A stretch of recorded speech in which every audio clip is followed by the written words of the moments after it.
መብረቃዊ የሆነ እርምጃ መወሰድ ነበረበት። እኛ ወደን አይደለም ጦርነቱን የገባነው። ጦርነቱ እንዲቀር ያላደረግነው ነገር የለም።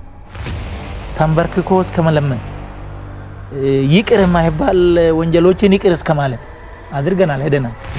አይ እኛ እዚህ ደረጃ አይበቃንም ካላጠፋናችሁ አንረካም አሉ።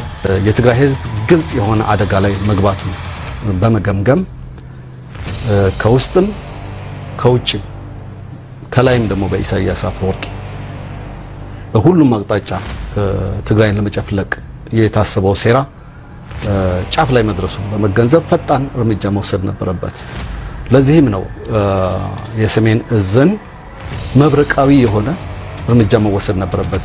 የሰሜን እዝን ዲሞቢላይዝ በማድረግ በሰላም የሚገቡት በሰላም እንዲገቡ በማድረግ ያለውን የጦር መሳሪያ በሀገሪቱ 70-80% ሊሆን የሚችለውን ከባድ መሳሪያም ጨምሮ የተኩስ አቅም ጨምሮ የትግራይ ህዝብ አቅም እንዲሆን በማድረግ ስለተጠናቀቀ የመጀመሪያው እንቅስቃሴ ነው።